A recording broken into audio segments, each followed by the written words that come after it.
Rosa Louise Macaulay Parks, February 4, 1913 to October 24, 2005, was an American activist in the civil rights movement best known for her pivotal role in the Montgomery bus boycott.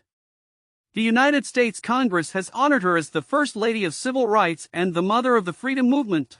1. Parks became an NAACP activist in 1943, participating in several high-profile civil rights campaigns.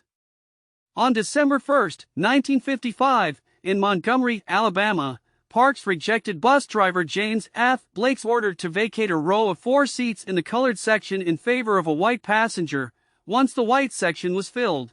2. Parks was not the first person to resist bus segregation. 3.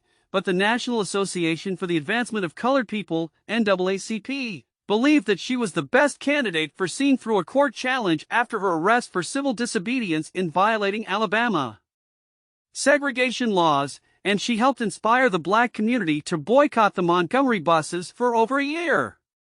The case became bogged down in the state courts, but the federal Montgomery bus lawsuit Browder v. Gale resulted in a November 1956 decision that bus segregation is unconstitutional under the Equal Protection Clause of the 14th Amendment to the U.S. Constitution. 4.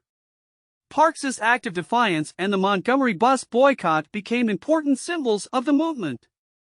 She became an international icon of resistance to racial segregation and organized and collaborated with civil rights leaders, including Edgar Nixon and Martin Luther King Jr. At the time, Parks was employed as a seamstress at a local department store and was secretary of the Montgomery chapter of the NAACP.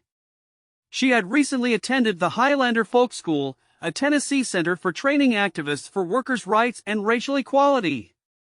Although widely honored in later years, she also suffered for her act. She was fired from her job and received death threats for years afterwards. 5. Shortly after the boycott, she moved to Detroit, where she'd briefly found similar work.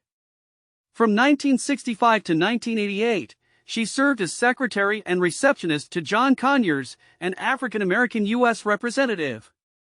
She was also active in the Black Power movement and the support of political prisoners in the U.S. After retirement, Parks wrote her autobiography and continued to insist that there was more work to be done in the struggle for justice. 6. Parks received national recognition, including the NAACP's 1979 Spingarn Medal, the Presidential Medal of Freedom, the Congressional Gold Medal, and a posthumous statue in the United States Capitol's National Statuary Hall.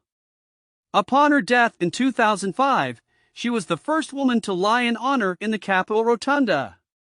California and Missouri commemorate Rosa Parks Day on her birthday, February 4th, while Ohio, Oregon, and Texas commemorate the anniversary of her arrest, December 1, 7.